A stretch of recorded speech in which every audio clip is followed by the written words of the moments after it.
Tudo bem com vocês? Retornando agora para a nossa segunda aula desse módulo. Tudo bem, galera? Então, assim, nós falamos na última aula sobre os modelos atômicos, a parte finalzinha ali da última aula.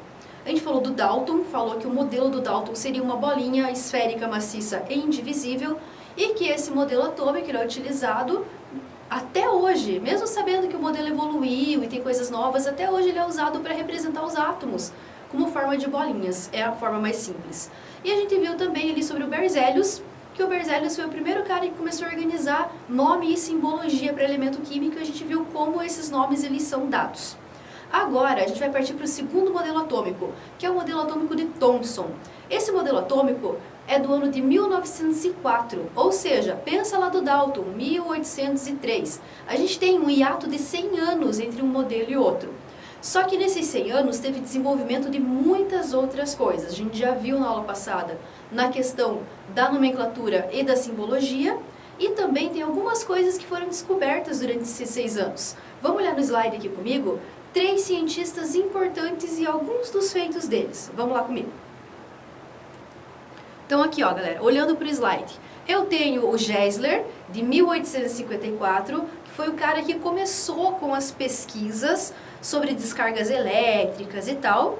Depois, em 1875, tem o Crookes, que foi o cara responsável pela descoberta do elétron. Elétron é a partícula subatômica de carga elétrica negativa. E, enfim, em 1886, o Goldenstein, com a descoberta do próton. Esse cara agora de carga elétrica positiva. Seguindo os slides, volta aqui para mim na imagem, por favor. Voltando aqui para mim, a gente tem agora então o tal do Thomson. O Thomson pegou as ideias do Dalton, do Lavoisier, do Proust, desses caras que eu falei para vocês aqui agora, o Crookes e o Goldenstein, que são do elétron e do próton. Pegou as ideias do Berzelius, de todos os cientistas, uma grande junção, e ele criou um segundo modelo atômico. Agora, para o Dalton, o átomo seria uma partícula esférica, maciça, só que contrariamente ao que o Dalton pensava, o Thomson concluiu o seguinte: o átomo é uma partícula divisível, sim, divisível em duas partes, uma parte positiva e uma parte negativa, que equivalem aos prótons e elétrons. Esse modelo ficou conhecido como o modelo do pudim de passas, onde o meu pudim seria minha grande massa positiva e as passas representariam os elétrons de carga negativa.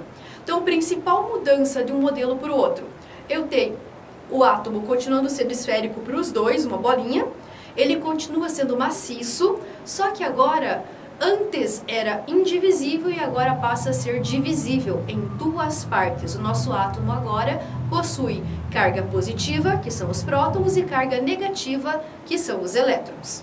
Seguindo ainda mais um pouquinho de história, entre o Thomson, que é o cara do pudim de passas, o segundo modelo, e o Rutherford, que é o cara do terceiro modelo atômico, eu também tenho um monte de descobertas no meio desse caminho. Dentre essas descobertas, eu posso citar para vocês a radioatividade. A radioatividade ela foi descoberta no final do século XIX, conforme vocês podem ver no slide aí, dá uma olhadinha.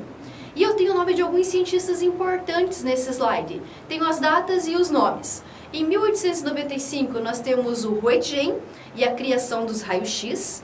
Em 1896, o Becquerel e a descoberta da radioatividade. Volta para mim. O Becquerel, ele observou que o mineral que contém urânio, o Becquerel observou que um dos minerais que contém urânio emitiam partículas. Ele ficou muito curioso em saber o que era isso. Daí, então, surge o termo radioatividade. Volta para o slide. Além do Becquerel, que foi o cara que nomeou a radioatividade como sendo ela através das observações no urânio, a gente tem um casal bem famoso e bem importante para a química, que é a Marie Curie e o Pierre Curie. Eles descobriram os elementos químicos rádio e polônio. Na verdade é a Marie, né, gente? O rádio, volta para mim. O rádio, ele ganhou esse nome em homenagem ao termo radioatividade. E o polônio ganhou esse nome em homenagem à terra natal de Marie, que na verdade chamava Maria, era a Polônia. Então ela nomeou esse elemento químico como sendo polônio. Uma coisa curiosidade interessante aqui sobre a questão da Marie Curie. E o Pierre e todo mundo que estudavam essas coisas nessa época. O estudo da radioatividade ele não era conhecido como ele é hoje. Não se sabiam os malefícios e os benefícios da radioatividade. Nessa época, eles trabalhavam num grande laboratório, como se fosse uma cozinha de casa, um grande laboratório mesmo. E a Marie Curie trabalhava com essas substâncias radioativas sem saber das emissões que existiam e quanto mal podia fazer. Ela, infelizmente, foi vítima do estudo dela. Ela acabou adquirindo leucemia e acabou morrendo muito jovem. Mas, mesmo assim, deu tempo dela conseguir 2 prêmios Nobel. Um na área da física e um na área da química. A primeira mulher a receber o prêmio Nobel. 2 ainda por cima. Vamos para outro cientista? A gente tem o Ernest Rutherford, que é o mesmo cara do modelo atômico, o próximo que a gente vai estudar. Ele descobriu nas suas experiências com elementos radioativos, com partículas radioativas, que esses elementos químicos, eles emitiam radiações. Radiações essa que ele nomeou de partícula alfa e partícula beta. E ainda um pouco mais à frente, em 1900, o Paul Wheeler, ele descobriu que também existiam radiações do tipo gama. Ok, gente? Então, entre o Thomson e o Rutherford, teve o advento da radioatividade, que foi muito importante para a questão química da coisa e também para a medicina. Trocando de slide aqui comigo. Muito bem, vamos lá. Então, a gente tem agora o modelo de Rutherford. O modelo de Rutherford é de 1911. E agora, ele descobriu algo muito importante sobre o nosso átomo. Ele fez uma experiência, eu vou passar aqui no slide para vocês, dá uma olhadinha. Isso, olha para o slide. Aqui eu tenho a experiência de Rutherford. Nessa experiência eu tenho representado ali naquela caixinha ali, a tal da fonte radioativa. Nessa fonte radioativa tinha átomos de polônio radioativo. Ele já tinha estudado as emissões alfa e beta, e nesse caso ele sabia que o polônio emite partículas do tipo alfa. Ele emitiu essas partículas numa lâmina de ouro finíssima e ele fez 3 observações. Sem falar que aquela parte ali em azul, ela se refere a um filme fotográfico, a uma chapa fotográfica. O que ele observou? Maioria das partículas batiam nessa lâmina e atravessavam ela direto. Nisso ele concluiu o seguinte: o nosso átomo ele não pode ser maciço, porque a partícula passa direto. Segunda observação, alguns dessas partículas batiam na lâmina e voltavam, ou seja, existe massa em algum lugar. Terceira observação, algumas partículas batiam na lâmina e desviavam a sua rota. Nisso, ele pôde concluir o seguinte: para desviar a rota tem que ter a mesma carga das partículas alfa, e as partículas alfa têm carga positiva.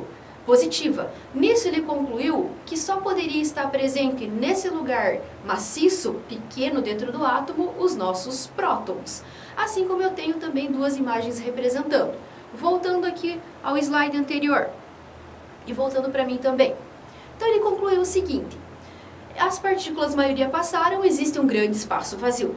Algumas batiam. Ele concluiu o seguinte: existe massa sim no átomo, mas essa massa está contida num lugar muito pequeno e muito denso, ao qual ele deu o nome de núcleo.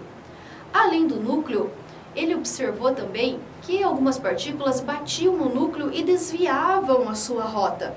Esse desvio de rota só poderia ser explicado se as partículas do núcleo fossem positivas. Conclusão final do trabalho de Rutherford. Ele concluiu então que o núcleo continuaria sendo esférico, ele não era mais maciço, ele não é mais maciço, ele tem massa, numa região muito pequena que a gente chama de núcleo. E ele continua sendo indivisível. Só que o Rutherford observou somente coisas relacionadas ao nosso núcleo, certo? Já sabia-se da existência dos elétrons, já sabia-se da existência dos elétrons que o Thomson usou para fazer o modelo anterior. Então, o Rutherford se viu obrigado a concluir o seguinte: o átomo agora, para nós, vai ser uma partícula esférica, pequena, na qual a massa está contida num núcleo bem pequenininho e os elétrons estariam girando ao redor de um grande lugar que ele nomeou de eletrosfera. Dá uma olhada no slide. Aqui no slide a gente tem a imagem do Rutherford e tem também a imagem do que seria o modelo dele. Aqui eu tenho um núcleo positivo e ao redor desse núcleo eu teria aqui os meus elétrons negativos. Esse lugar onde estão os elétrons negativos, ele chamou de eletrosfera. Ele supôs que os elétrons estavam ali. O que ele estudou muito foi em relação ao núcleo do átomo. Esse modelo foi conhecido como o modelo do sistema solar, certo? Próxima parte da aula a gente continua.